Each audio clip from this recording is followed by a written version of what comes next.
Most gardeners pour fertilizer after fertilizer into their soil, thinking that more nutrients automatically mean bigger plants. But here's the problem. Synthetic or even organic fertilizers only feed plants temporarily. They don't build living, resilient soil. That's why many gardens underperform year after year despite regular feeding. What if I told you there's a technique using dead wood that consistently out-yields fertilized beds, improves water retention, and builds long-term soil fertility? Welcome to hugelkultur, the centuries-old method that serious gardeners are rediscovering. Before we get too deep, there's a small tool that can save you from the common mistakes most gardeners make when experimenting with hugelkultur: the 4-in-1 soil moisture meter, digital plant temperature and soil moisture test, and pH meter, sunlight intensity meter. This tool is a must-have because when you bury logs, branches and other woody debris, soil moisture and nutrient dynamics change dramatically.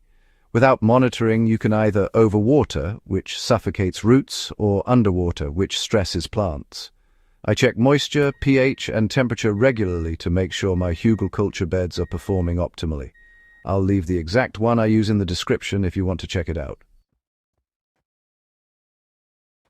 Let's start with the first mistake, thinking that all organic matter is equally effective. Many gardeners add compost, mulch, or leaves, expecting the same results they would from hugelkultur. But here's the truth: woody material decomposes slowly, creating a sponge-like structure that retains water and nutrients, unlike typical compost that can dry out or leach nutrients in heavy rain.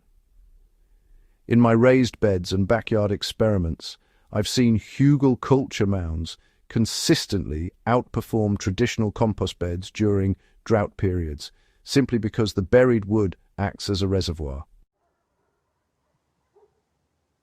So how do you build a proper hugelkultur bed?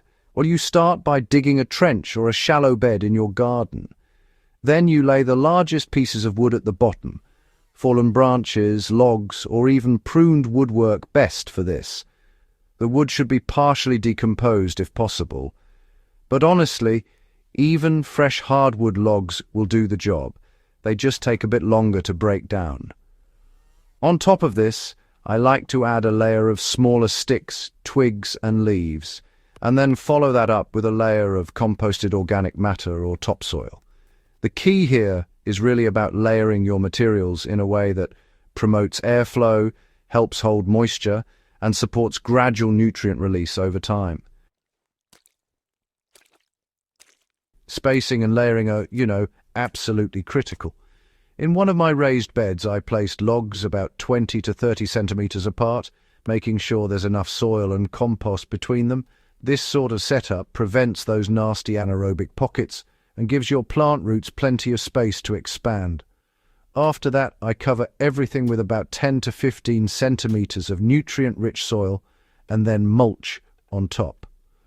Over time, the wood underneath decomposes, creating these fertile pockets that slowly release nitrogen, phosphorus and potassium. It's honestly much more effective than just dumping a single application of fertilizer. Monitoring soil conditions is where the 4-in-1 meter really comes into play. Hugelkultur beds retain water differently than regular soil, you see. The buried wood absorbs water and then slowly releases it to the surrounding roots. Without monitoring, you might think the soil is dry and end up overwatering, or maybe you assume it's wet and underwater. So I measure moisture at multiple depths in the bed, check the pH to make sure nutrients are available, and track temperature, since decomposing wood generates heat that can really impact seedlings. This small habit alone has prevented countless failures in my experiments across raised beds, containers, and even those semi-hydroponic mound setups.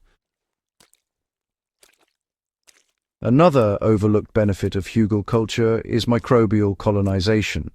As logs break down, fungi, bacteria, and other microbes move in, improving soil structure and promoting nutrient cycling. Many gardeners rely solely on fertilizer to feed plants, but the real magic happens underground. A hugelkultur mound becomes a self-sustaining ecosystem where microbes make nutrients available in sync with plant growth. In one test bed, I added only a small amount of compost and no additional fertilizer for an entire season, and the harvest exceeded fertilized beds by 30 to 40%. Some gardeners worry about nitrogen lock when bearing wood. Yes, as wood begins decomposing, microbes temporarily consume nitrogen, which can starve plants if unmanaged. The trick is pre-soaking the logs or layering them under a generous layer of compost and soil. This balances nutrient availability while the wood slowly decomposes. I've found that adding a 2 to 3 centimeter layer of compost around larger logs at the base prevents nitrogen depletion, especially in beds for leafy greens or heavy feeders. Watering practices also change with hugelkultur. The wood acts as a sponge, so beds can go longer between watering cycles compared to conventional raised beds. In container adaptations, I slice logs to fit and bury them under 10 to 15 centimeters of soil. The same sponge effect occurs, helping retain moisture without creating anaerobic zones. And yes, I still monitor moisture with the 4-in-1 meter to avoid surprises.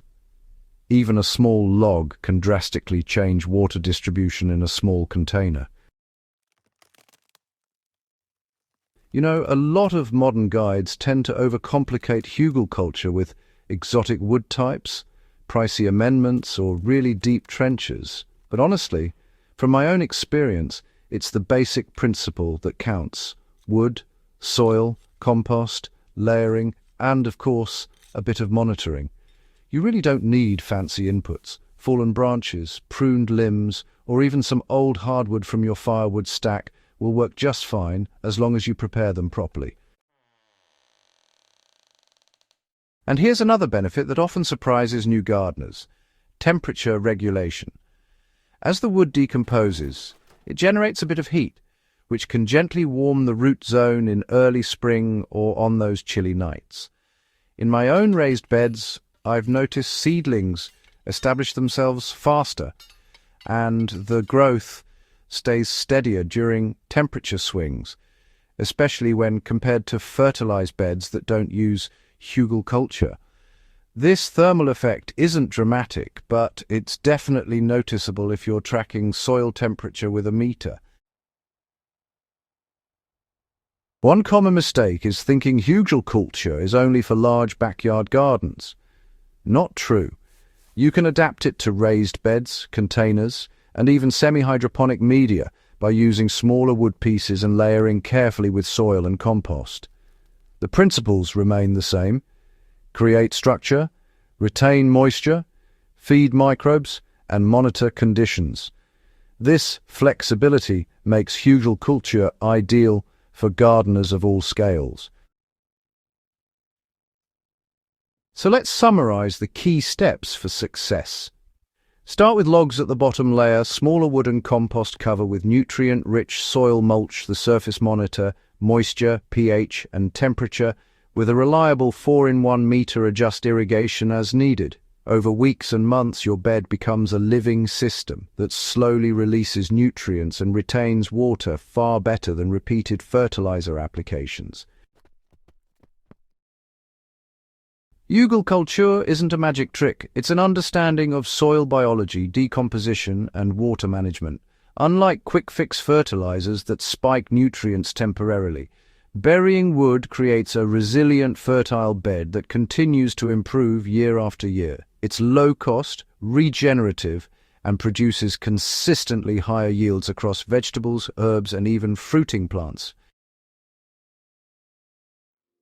If you're serious about gardening and want to maximize yield, improve soil health, and reduce dependency on chemical inputs, hugelkultur is a technique you need to explore.